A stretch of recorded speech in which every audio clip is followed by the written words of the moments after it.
तो नमस्कार दोस्तों, आप देख रहे हैं द लेटेस्ट ट्रेंड 379।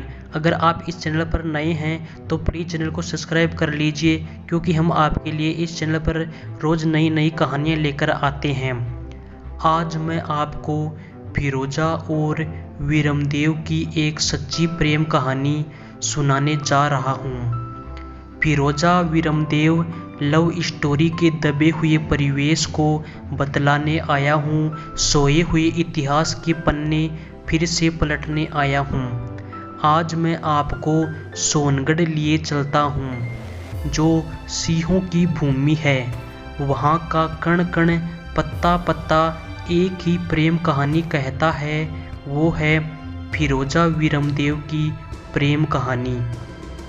तो वीरमदेव एक महान योद्धा थे, साथ साथ में एक कुशल राजकुमार भी थे तथा मल्लयुद्ध तो इतना खेलते थे मानो उनके सम्मान और कोई योद्धा नहीं है। एक बार वीरमदेव सल्तनत दिल्ली के सुल्तान अलाउद्दीन खिलजी के दरबार में गए। राजा वीरमदेव अपना कर, जो उस समय उनसे वसूला जाता था, अपना कर लेकर गए थे। तब सुल्तान ने वीरमदेव की परीक्षा लेनी चाहिए। उसने किवाड़ यानी कि दरवाजे को नीचे की ओर कर दिया, ताकि वीरमदेव जब आए तो झुक कर आए तथा मुझे सलाम करे। लेकिन वीरमदेव सच्चे क्षत्रिय थे, वे सीना तान कर सीधे चले आए। यह देखकर अलाउद्दीन ने पूछा कि इतनी कठिनाई के बाद भी तुम सीना तान कर कैसे आए? तुम्हें हमारा खौफ नहीं है? तो वीरमदेव ने उत्तर दिया, वीर मर जाते हैं लेकिन झुका नहीं करते। जंगल में देखो, शेरों के शेर मर जाते हैं लेकिन घास नहीं खाते। वीरमदेव की यह बात सुनकर अलाउद्दीन ने कहा, इतना गुरूर अच्छा नहीं होता। तो फिर वीरमदेव ने उत्तर दिया, यह गुरूर नहीं बल्कि हमारा सुरूर है। अलाउद्दीन हैरत में पड़ गया। उसने कहा कि अगर तुझमें इतना साहस है तो मेरे इस गुलाम 1000 दिनारी को हरा के दिखाओ, जो कभी अखाड़े में हारा नहीं है। 1000 दिनारी और वीरमदेव आमने सामने, मानो एक जंगल में 2 शेरों का युद्ध हो रहा हो। 1000 दिनारी ने कहा, इससे लड़ना है, इसको तो मैं चींटी के समान मसल सकता हूँ। वीरमदेव ने कहा, सही कहा तुमने, लेकिन कभी कभी एक छोटी सी चींटी भी हाथी को धराशायी कर देती है। हम तो वह पृथ्वीराज चौहान के प्रेमी हैं, जो मोहम्मद गोरी के राज्य में जाकर उसको ढेर कर देते हैं। दोनों का युद्ध शुरू होता है और वीरमदेव 1000 दिनारी को हराकर विजय हो जाता है। वहाँ पर मौजूद उन सभी में एक सुंदर सी मृगनयनी जैसी तथा जिसका कमर मुर्गी की तरह तथा होठ मानो कमल की तरह, जिसका नाम फिरोजा था, जो अलाउद्दीन खिलजी की बेटी थी।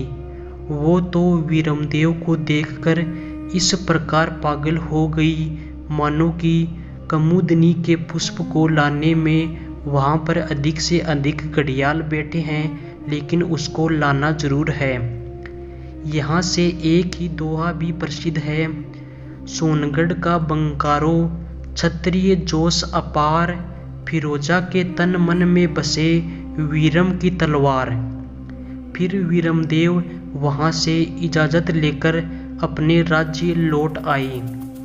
तब फिरोजा ने अपने पिता से कहा कि अब्बाजान, जो मैं आपसे मांगूंगी क्या आप मुझे देंगे?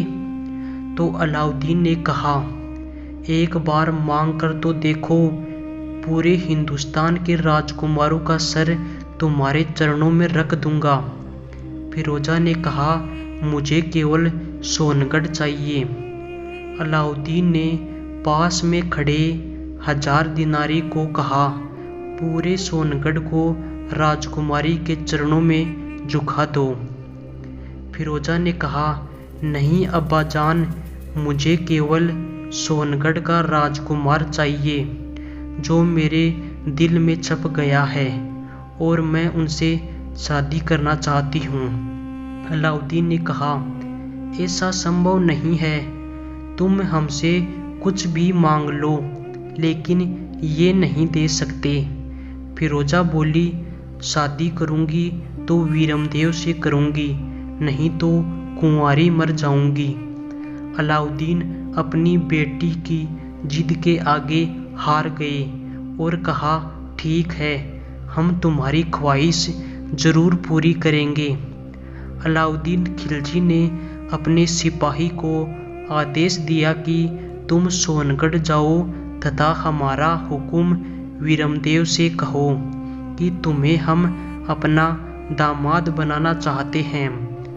अचानक सोनगढ़ के महाराजा की मृत्यु हो गई तथा राजकुमार वीरमदेव राजा बन गए।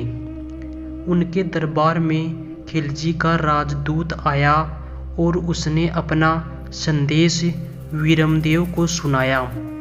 उसमें यह लिखा था कि राजकुमारी फिरोजा आपसे बहुत प्यार करती है और आपसे ही शादी करना चाहती है।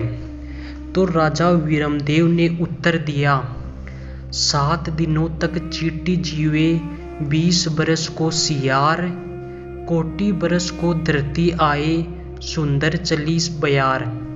मर मर के जो क्षत्रिय जीवे, जीवन को धिक्कार। कि मैं मर मर के नहीं जीना चाहता, मैं तुम्हारा गुलाम बन के नहीं रह सकता। मैं यह जो तुम्हारा आदेश है ठुकराता हूँ। तो राजदूत ने कहा, यह तो तुम्हारा भाग्य है कि हमारी राजकुमारी ने तुम्हें पसंद किया है, लेकिन तुमने कबूल नहीं किया तो यहाँ कयामत आ जाएगी। वीरमदेव ने कहा, तुम्हारा अभिमान है तो हमारी तरफ से भी जंग का ऐलान है। जंग छिड़ गया और लगभग 8 वर्षों तक युद्ध हुआ। इसमें कई योद्धा मारे गए तथा वीरमदेव भी वीर गति को प्राप्त हुए। वहां उपस्थित फिरोजा की दोस्त रुखसार ने भी वीरमदेव के मस्तिष्क को फिरोजा के पास लाई। फिरोजा ने उनके मस्तक को देखा तथा उसको सजाया। फिर उस मस्तक से कहा, कोई बात नहीं, तुम्हारे शरीर में ठाकुर का खून है, पर मेरे दिल में भी सच्चे इश्क का जुनून है।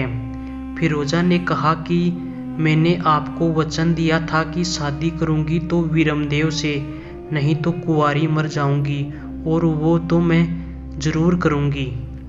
फिरोजा वीरमदेव के मस्तिष्क को लेकर तथा सुहागन के वस्त्र धारण करके नदी में समा गई।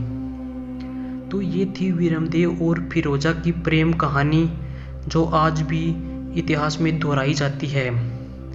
आपको ये कहानी कैसी लगी कमेंट में ज़रूर बताइए, और ऐसी ही नई नई कहानियाँ सुनने के लिए हमारे चैनल को सब्सक्राइब कर लीजिए।